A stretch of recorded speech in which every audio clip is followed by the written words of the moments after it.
और सच बात यही है कि आदमी अचानक से बड़ा बनने का सोचने लगता है, उसमें धर्म कर्म सब पथरस्त नष्ट ही हो जाते हैं।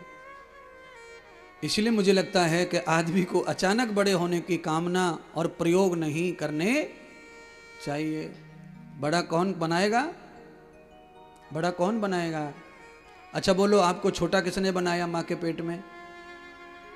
हैं? आप ही तो कहते हैं छोटू सो लाला। तो आपको छोटा जिसने बनाया है, बड़ा भी वही बनाएगा। तो हम क्या करें? हम पुरुषार्थ करें, मेहनत करें, परमात्मा की आज्ञा का पालन करते हुए, सत्कर्म शुभ कर्म करते हुए मेहनत करें। आपको बनाने वाला बना देगा, क्योंकि बड़ा तो बनना है, उसके हाथ से बड़ा बनने का आनंद है जो सबसे बड़ा है। अब इससे बड़ा तो वो है, उससे बड़ा तो वो है, उससे बड़ा तो वो है, फिर क्या करें? ये जगत में तो किसी न किसी से कोई न कोई बड़ा है ही। तो बड़ा कैसे बने? तो फिर बड़ा तो तभी बनेंगे महाराज, सबसे बड़ा तो मैं जब पकड़ लेगा तो फिर कोई छोटा बना सकता नहीं है। अच्छा बोलो, हाथी को किसने बनाया? ऐसा क्या बिगाड़ लिया किसी ने हाथी का? शेर कौन है? जंगल का। पर राजा भी हाथी का कुछ बिगाड़ पाता नहीं है। पर हाथी को बड़ा बनाने के साथ साथ परमात्मा ने उसको शांत स्वभाव भी दिया है। इससे हमको क्या सीख मिलती है? कि हम जितने भी ज्यादा बड़े हो जाएं, उतना ही हमको सरल और शांत स्वभाव बनाना चाहिए। रावण बड़ा हो गया शिव जी की कृपा से, पर स्वभाव शांत नहीं किया उसने, सरल स्वभाव नहीं रहा। तो क्या हुआ रावण का? रही नहीं सोने की, रहा नहीं यौवन और जीवन, सब कुछ नष्ट हो गया, जीवन सहित, घर मकान दुकान भी। इसीलिए आज जितने भी आप बड़े होते जाएं, उतना सरल और शांत भी होते जाएं महाराज। कोई तुच्छ मुच्छ आदमी ना टेटे टेटे टू करे तो समझ भी जाता है कि बेचारा है, परेशान है। पर तुम्हारे घर में सब सुविधा उपलब्ध है। घर से बाहर निकले तो वाटर पार्क है, कपड़े उतारो, खिसल पड़ो, तैरो, घूमो, नाचो। बाहर निकल के आए तो तौलिया लेके खड़ो है, खड़ी है, पहुंच लो, पहुंच रहे पीछे से, आगे से। दुनिया भर के लोग लगे पड़े हैं सेवा में। जब ऐसा जीवन स्वर्ग का भगवान ने दिया है तो फिर काहे कि टें टें टें टें चे चे चे चे। इसीलिए आप अगर बड़े हैं और बड़मपन को भी बचाना चाहते हैं तो आप निश्चिंत होकर केवल सेवा करो। हर आदमी को प्रेम करना सीखो। आपसे जो हो जाए किसी के साथ अच्छा, वो करना सीखो। आपका कोई तप, कोई जप, कोई बल थोड़ा बहुत चला भी जाए तो जाए, उसी से तो उसका भला होगा। आपके तप बल से ही उसको प्रेम आशीर्वाद मिलेगा, उसका भला होगा। आप जब कुछ देंगे ही नहीं अपने तप में से, जप में से, तो कैसे भला होगा किसी का? तो आपको तप बल देना पड़ता है, तब जाकर के किसी गिरे हुए को उठने की ताकत मिलती है। तो ईमानदारी से जीवन जीना चाहिए। जो बड़ा है, जिसको लोग बड़ा मानते हैं, उसको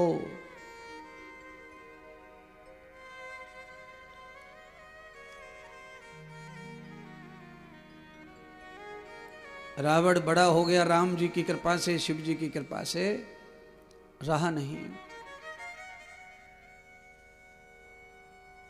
आज क्या हो रहा है? देवहूति के मन में बड़ी बेचैनी है महाराज, बड़ी अशांति है। क्योंकि देवहूति माता के मन में सामान्य महिला की तरह विचार उठ रहे हैं। महिला सामान्य नहीं है, देवहूति महान। पर महिला चाहे जितनी भी महान हो जाए, पर उसमें कभी कभी सामान्य लक्षण भी आ जाते हैं। फिर वो अपने आप को ये नहीं देखती कि मैं कौन हूं, कहां हूं, कैसी हूं। क्या निर्णय ले लेगी छोटी बुद्धि से ना। कितनी भी महान से महान महिला अचानक एकदम फिर सब भूल जाती है और एकदम छोटी हो जाती है, उसके बड़मपन का पतन हो जाता है। किस कारण? कोई शब्द लग गया, कोई स्वार्थ पूरा नहीं हुआ, तो फिर वो खोस करके खाना चाहती है। सभी बड़मपन ऐसे नहीं है, सब अलग अलग प्रकार के हैं। कई महिलाएं सूझबूझ से अपने बड़मपन को बचाए ले जाती हैं, कई पुरुष अपनी सूझबूझ से अपने बड़मपन को बचाए ले जाते हैं। पर हाँ, आप कल्पना करिए, बड़ का जो पेड़ है बहुत बड़ा हो जाए तो आंधी से ज्यादा नहीं हिलता। आंधी में ज्यादा जोर से आंधी उसे हिला नहीं सकती है। और छोटे मोटे जो पेड़ होते हैं, जैसे मान लीजिए नारियल का पेड़ है, 20-20 फुट टेढ़ा हो जाता है आंधी के चक्कर में। क्यों? हलकट है, हलकट। और बड़ का जो पेड़ है वो अंदर से भी भरा हुआ है। क्या है बड़ में ऐसा? बड़ के अंदर दूध होता है, दूध। और कितनी भी औरत चिड़चिड़ी हो, कितनी भी चिड़चिड़ी गुस्सेबाज, जब उसके आंचल में दूध आने लगता है तो वो चिड़चिड़ी औरत भी शांत हो जाती है। दूध की फल है ये। कई महिलाएं शादी से पहले बहुत ऊधम करती हैं, फिर शादी के बाद भी आए ससुराल में, पर जब वो माँ बन जाती हैं तो शांति आ जाती है। क्यों? माँ बनने से महिला के अंदर असली रूप निखर के आता है, और उस रूप का नाम है ममता। और ममता जब उसमें आती है तो दूध के साथ उसका गुस्सा, क्रोध सब शांत हो जाता है। तो दूध किस में होता है? वड़ में दूध होता है। इसीलिए वड़ का जो वृक्ष है वो आंधी में बहुत नहीं लहलाता, फड़फड़ाता, तड़फड़ाता।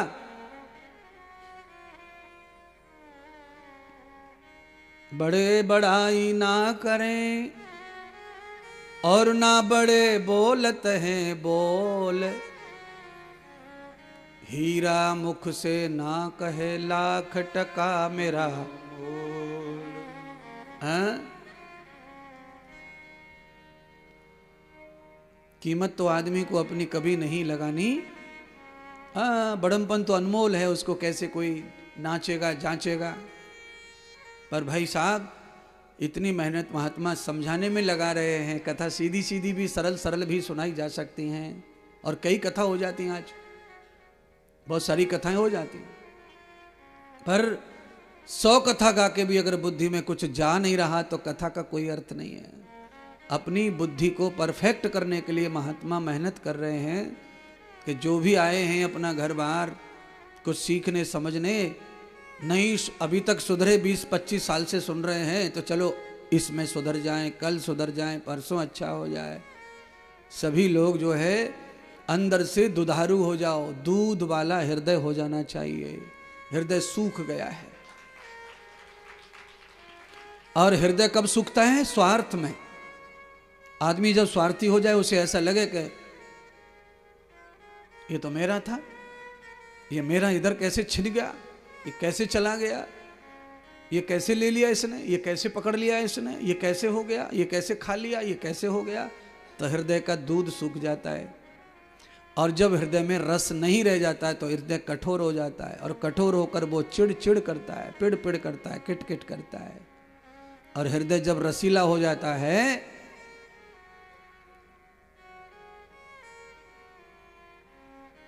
फिर उसके प्यार को कोई छिना सकता नहीं है। मंदोदरी क्या करती थी? मंदोदरी को पूरी तरह मालूम था कि रावण इस मामले में अच्छा नहीं है, पर वो पतिव्रता नारी थी। उसने कहा कि हम तो अपने धर्म का पालन करेंगे। पति अगर अपने धर्म का पालन नहीं भी कर रहा है तो हमें कुछ लेना देना नहीं है। तो अंत तो गत्वा मंदोदरी को भगवान श्री राम जी ने स्तुति करा। राम जी ने मंदोदरी की स्तुति की। रावण के मर जाने के बाद मंदोदरी को भगवान श्री राम स्तुति करते हैं, उनके लिए स्तुति गाते हैं, उनकी प्रशंसा करते हैं।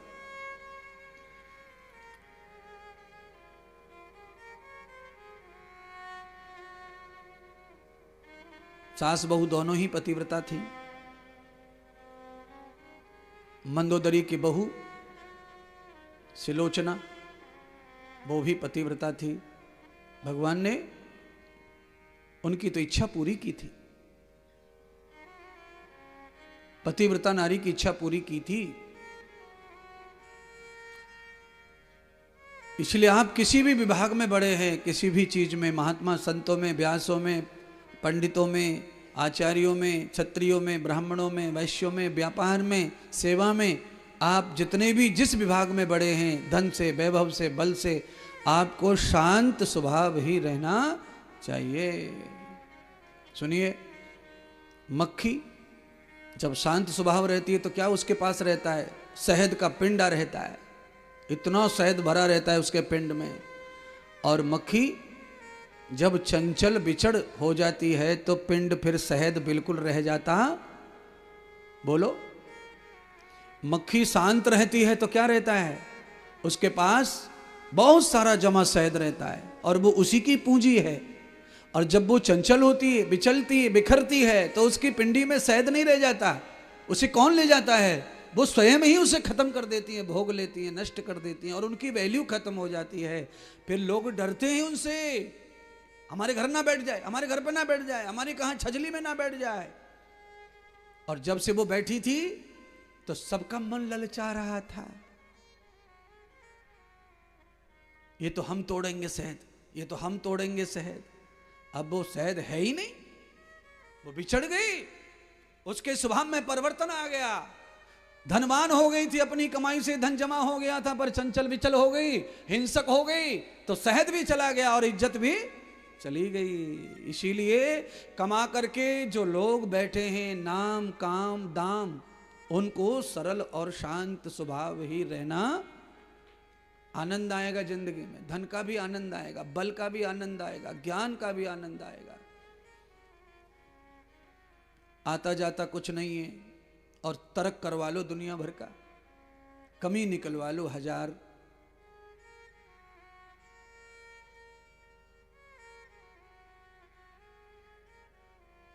इसकी वजह से घर परिवार सभी दुखी हैं कलेश से। सदगुरु भगवान श्री सूत जी कह रहे हैं सौनक जी से, नारद जी मैत्री जी से कह रहे हैं कि आज परमात्मा ने लीला करते करते करते करते देवहूति के गर्भ से उनकी तृष्णा को मिटाने के लिए प्राकट्य किया। बोलिए श्री कपिल भगवान की जय हो। कथा बहुत है सुनाने के लिए। अगर मैं कपिल भगवान के जन्म की कथा विस्तार करने लगूंगा तो बहुत लंबा समय लग जाएगा कथा में। अच्छा लगता है मुझे बताना, क्योंकि मैं ज़्यादा से ज़्यादा बोलता ही संस्कारों के ऊपर हूँ, औलाद के निर्माण के ऊपर ही मेरा व्याख्यान रहता है रोज। तो अब कथा को थोड़ा समझाऊंगा तो सही। कपिल भगवान तो आ गए, अर्थात कपिल भगवान देवहूति माता के घर ऐसे नहीं आ गए। उनके पति और देवहूति दोनों ने मिलकर के 100 वर्ष अनुष्ठान किया। भगवान 4 दिन में, 1 दिन में भी आ सकते हैं, पर फार्मूला की बात है। देवहूति के पास में और करदम ऋषि के पास जो फार्मूला था भगवान को प्रसन्न करने का, वो ऐसा ही था। दीर्घ जीवी लंबे रास्ते से जाकर के भगवान मिले उनको। पति पत्नी दोनों ने मिलकर के घोर तपस्या 100 वर्षों तक की और उस तपस्या से नारायण प्रसन्न हो गए। और प्रसन्न होकर भगवान कैसे आए? अपनी माँ को मुक्त करने के लिए पुत्र बनकर आए, क्योंकि उनकी माता जो है भेद बुद्धि की है। और माँ के अंदर भेद बुद्धि कैसी? पुत्र और पुत्री में भेद जो माँ करती है उसका कल्याण नहीं है। और जिस माँ के लिए पुत्र और पुत्री समान है, बेटी हो गई बेटा हो या मत हो, कोई फर्क नहीं पड़ता। बेटा हो गया बेटी नहीं है तो भी कोई फर्क नहीं है। दोनों स्थितियों में अपनी संतान से ही अपना कल्याण करने का नियोजन करती है, अनुष्ठान करती है, संस्कार देती है, ऐसी लीला करती है कि बच्चे भी उसका कल्याण कर दें, बेटी के रूप में या बेटे के रूप में। तो फिर हमें भेद बुद्धि का नहीं होना है तो आपका कल्याण होगा। पर बेटी पाकर बेटे की भूख, बेटा पाकर बेटी की भूख, ये दोनों ही भेद बुद्धि है महाराज। देवहूति माता की बुद्धि में भेद पैदा हो गया, 9 महापुरुष कन्याएं पैदा हो गईं, तो भी माता संतुष्ट नहीं थी। देवहूति माता को यही लगता था कि कन्याओं से कल्याण नहीं होता, कन्याओं से कल्याण नहीं होता, कन्याओं से कल्याण नहीं होता। आप ही बताओ, सब लोग कन्याओं से कल्याण नहीं होता कि होता है? आप यहां तो बोलोगे कि होता है कल्याण कन्याओं से, और जैसे ही घर जाएंगे छोरा की बहू को नहीं हो गया छोरा, तो फिर पंडित जी के पास 3 लड़की हो गई,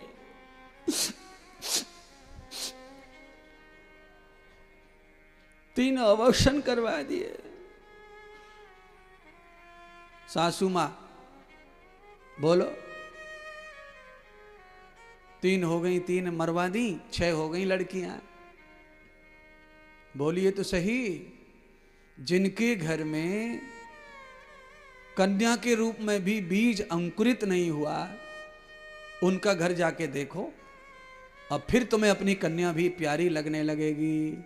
जो बेचारे कन्या के लिए भी तरस रहे हैं, बांझ होने का श्राप लग गया, उनको पूछो कि पेट में से खाली कन्या भी पैदा हो जाए तो कलंक तो मिट जाए समाज का, कोख को। पर भगवान जिनको जल्दी दे देता कन्या, तो फिर उनको कन्नू की फिक्र पड़ जाती है। कितना भी सत्संग सुन लो, कितना भी, पर आखिर में आके गई भैंस।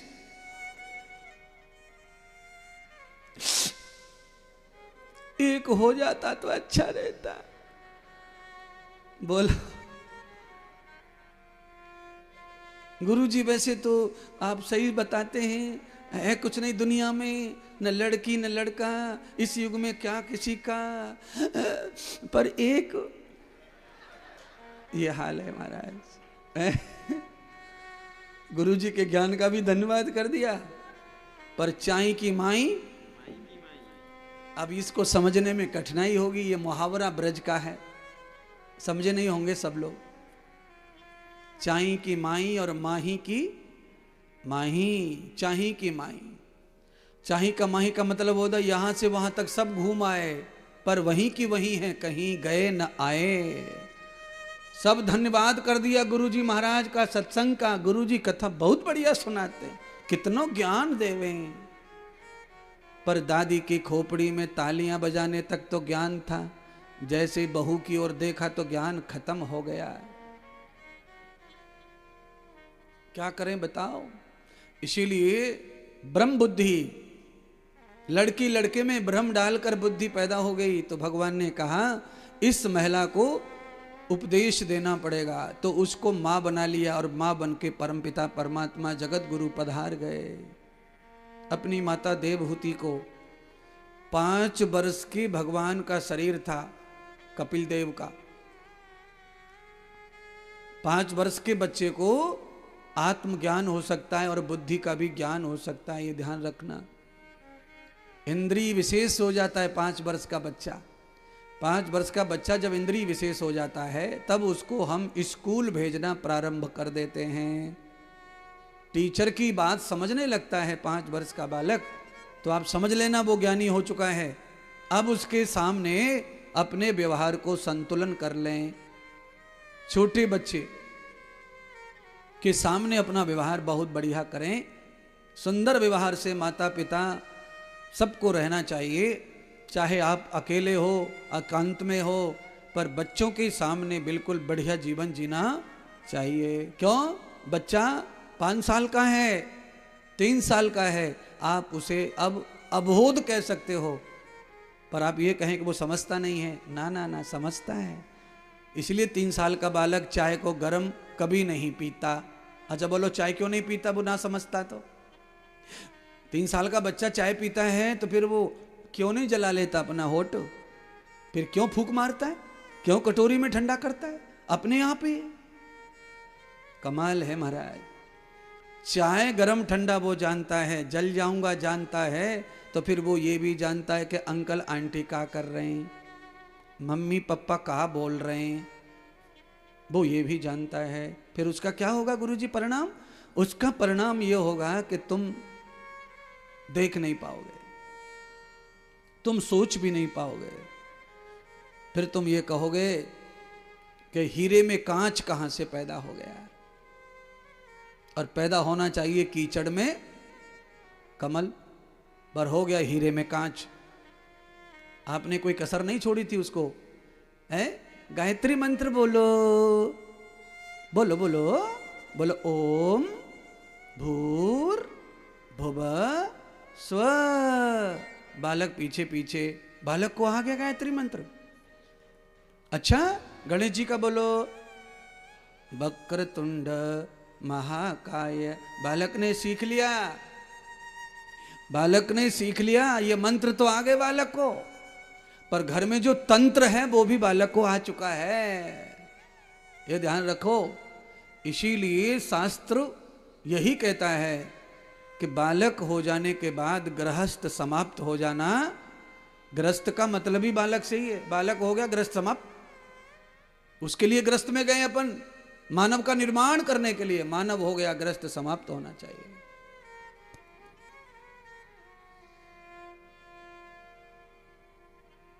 बालक हो गए कि बालकों के भी बालक हो गए, पर गृहस्थ कहां समाप्त हो रहा है।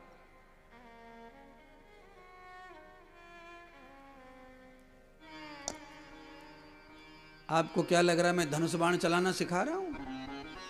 न, मैं आपको ये बता रहा हूं कि दादी की आई ब्रो बन रही है।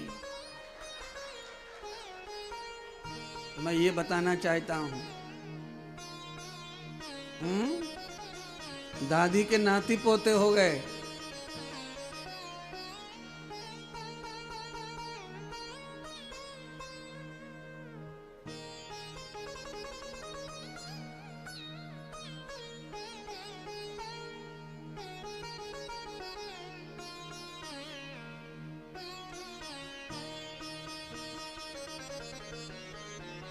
है, इसीलिए मेरी प्रार्थना है सब ठीक ठाक रहो, सब अपने हाथ में। महाराज,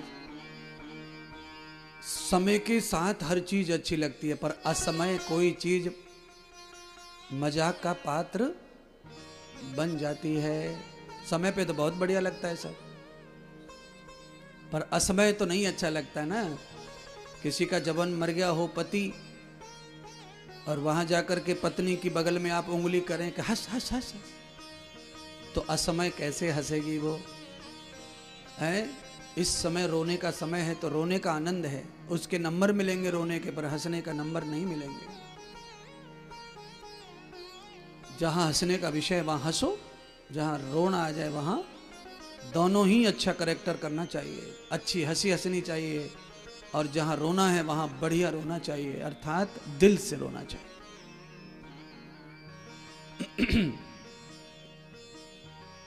कपिल भगवान ने माता देवहूति को आत्मकथा सुनाई, आत्मज्ञान दिया। मां,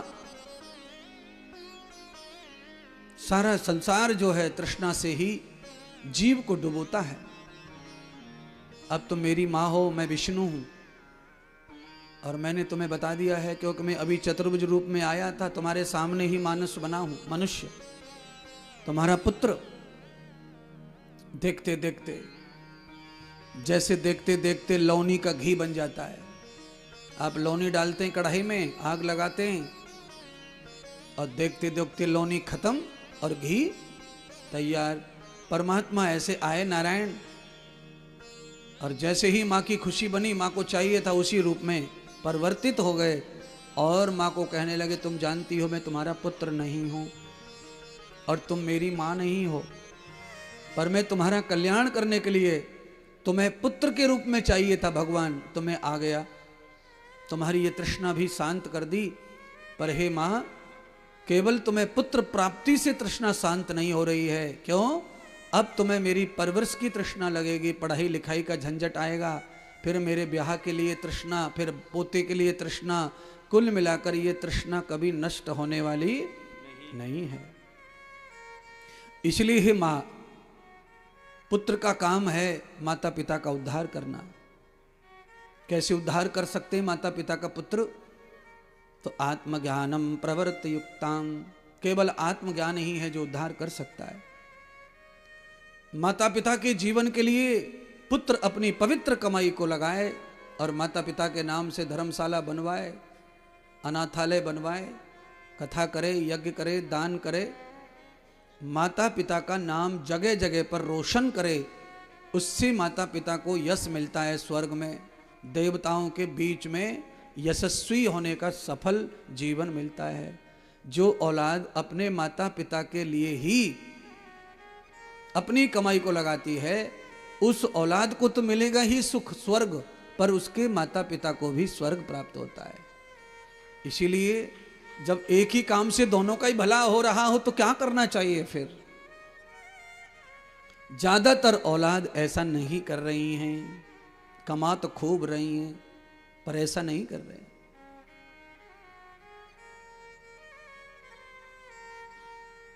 करना चाहिए पर क्यों? दोनों का भला हो रहा है। आप माता पिता के लिए कर रहे हो अपनी पवित्र कमाई से, तो आपका ऋण उतर रहा है, आप उऋण हो रहे हो। और जब आदमी उऋण हो जाता है माता पिता से तो उसे पितृ दोष नहीं लगता, उसके बच्चों को तकलीफ नहीं होती फिर। इसलिए जीवित पर ऐसा सत्कर्म हर औलाद को करते रहना चाहिए, आवश्यक जीवन में बहुत जरूरी है। माता पिता ने अपनी पूरी मेहनत की कमाई तुम्हारे ऊपर उछाल दी है, तो थोड़ा तुम भी तो दिखाओ कि तुम कमा के माँ बाप के लिए क्या कर सकते हो। माता पिता तुम्हें बढ़िया से बढ़िया कपड़ा पहना दिए, बढ़िया से बढ़िया स्कूल करवा दिया, बढ़िया से बढ़िया आपको शौक मौज करवाए, और कभी कभी तो यहां तक नौबत आ गई कि तुम्हारे अच्छे कपड़ों के चक्कर में अपन पुराने कपड़े में ही बारात में चले गए, पर अपने बालकों के लिए दिवाली पर कपड़े जरूर खरीदे। तो ऐसे कभी कभी बदला भी माता पिता का चुकाना चाहिए। इतना कम से कम इंसान रहना चाहिए, इतना औलाद को रहना चाहिए कि ये मेरी माँ है, ये मेरे पिता हैं। आज भगवान कपिल देव जी कार्य कर रहे हैं, मेरे परमात्मा ने अपनी माता का अंधकार ज्ञान से नष्ट कर दिया।